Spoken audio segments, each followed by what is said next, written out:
ಜಯಲಲಿತಾ ಪಾರ್ಟಿಯಲ್ಲಿ ಅಲ್ಲೋಲ ಕಲ್ಲೋಲ.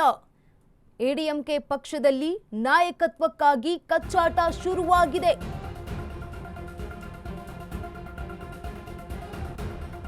ಎಐಎಡಿಎಂಕೆ ಪಕ್ಷದಲ್ಲಿ ನಾಯಕತ್ವಕ್ಕಾಗಿ ಈಗ ಕಚ್ಚಾಟ ಶುರುವಾಗಿದೆ. ಎಐಎಡಿಎಂಕೆ ಪಕ್ಷದಲ್ಲಿ ಪಳನಿಸ್ವಾಮಿ ವರ್ಸಸ್ ವೇಲುಮಣಿ. ಪಳನಿಸ್ವಾಮಿ ವರ್ಸಸ್ ವೇಲುಮಣಿಯವರ ಮಧ್ಯೆ ಈಗ ನಾಯಕತ್ವ ಕಿತ್ತಾಟ ಜೋರಾಗಿದೆ. ಪಳನಿಸ್ವಾಮಿ ನಾಯಕತ್ವದ ವಿರುದ್ಧ ಶಾಸಕರು ಸಿಡಿದೆದ್ದಿದ್ದಾರೆ.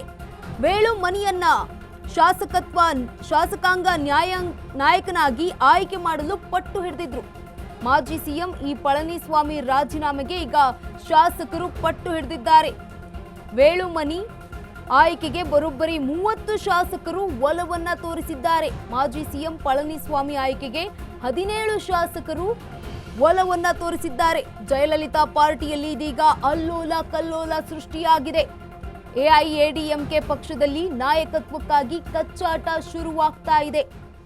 ಎಐಎಡಿಎಂಕೆ ಪಕ್ಷದಲ್ಲಿ ಪಳನಿಸ್ವಾಮಿ ವರ್ಸಸ್ ವೇಲುಮಣಿ. ಪಳನಿಸ್ವಾಮಿ ವರ್ಸಸ್ ವೇಲುಮಣಿ ಅವರ ಮಧ್ಯೆ ಇದೀಗ ನಾಯಕತ್ವ ಕಿತ್ತಾಟ ಜೋರಾಗಿದೆ. ಪಳನಿಸ್ವಾಮಿ ಅವರ ನಾಯಕತ್ವದ ವಿರುದ್ಧ ಈಗ ಅದೇ ಪಕ್ಷದ ಶಾಸಕರು ಸಿಡಿದೆದ್ದಿದ್ದಾರೆ.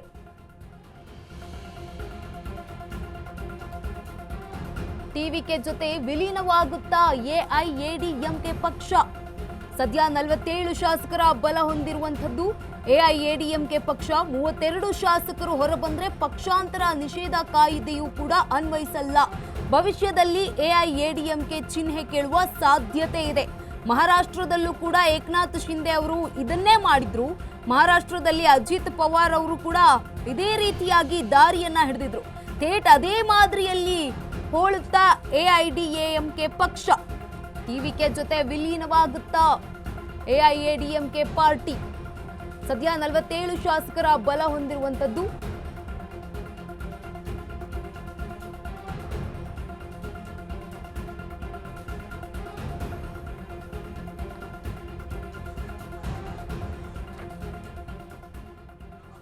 ಟಿವಿಕೆ ಜೊತೆ ವಿಲೀನ ಆಗುತ್ತಾ ಎಐಎಡಿಎಂಕೆ ಪಾರ್ಟಿ. ಸದ್ಯ 47 ಶಾಸಕರ ಬಲ ಹೊಂದಿರುವಂತದ್ದು ಈ ಪಕ್ಷ. 32 ಶಾಸಕರು ಹೊರಬಂದ್ರೆ ಪಕ್ಷಾಂತರ ನಿಷೇಧ ಕಾಯ್ದೆ ಅನ್ವಯಿಸಲ್ಲ.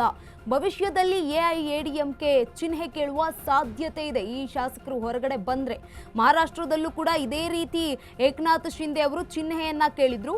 ಜೊತೆಗೆ ಅಜಿತ್ ಪವಾರ್ ಅವರು ಕೂಡ ಇದೇ ರೀತಿಯ ಹಾದಿಯನ್ನ ಹಿಡಿದಿದ್ರು. ಥೇಟ್ ಅದೇ ಮಾದರಿಯಲ್ಲಿ ಹೋಳಾಗುತ್ತಾ ಎಐಎಡಿಎಂಕೆ ಪಕ್ಷ. ಪಳನಿಸ್ವಾಮಿ ವಿರುದ್ಧ ಈಗ ಬಂಡೆದ್ದಿದ್ಯಾಕೆ ಎಐಎಡಿಎಂಕೆ ಶಾಸಕರು? ಪಳನಿಸ್ವಾಮಿ ನಾಯಕತ್ವದ ನಂತರ ಸಾಲು ಸಾಲು ಸೋಲು. ಸತತವಾಗಿ ಲೋಕಸಭೆಯಲ್ಲಿ ಸೋಲು ಕಂಡಿರುವ ಎಐಎಡಿಎಂಕೆ ಪಕ್ಷ 2019ರಲ್ಲಿ 1 ಸ್ಥಾನ, 2024ರಲ್ಲಿ ಯಾವುದೇ ಸ್ಥಾನವನ್ನ ಗಳಿಸಿರಲಿಲ್ಲ ಪಕ್ಷ. ಸತತ 2 ವಿಧಾನಸಭಾ ಚುನಾವಣೆಯಲ್ಲೂ ಕೂಡ ಎಐಎಡಿಎಂಕೆ ಸೋಲು ಕಂಡಿತ್ತು. 2 ಬಾರಿ ಸೋತಿದ್ದಲ್ಲದೆ 3ನೇ ಸ್ಥಾನಕ್ಕೆ ಕುಸಿದಿತ್ತು ಈ ಒಂದು ಪಕ್ಷ.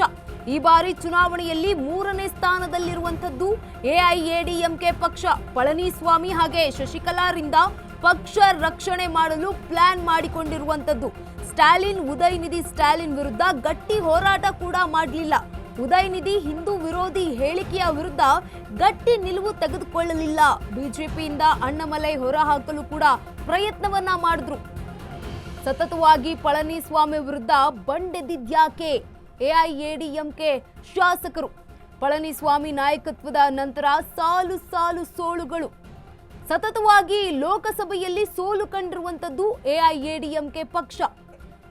2019ರಲ್ಲಿ 1 ಸ್ಥಾನವನ್ನ ಗೆದ್ಕೊಂಡಿದ್ರೆ 2024ರಲ್ಲಿ ಯಾವುದೇ ಸ್ಥಾನವನ್ನ ಗಳಿಸಿರಲಿಲ್ಲ.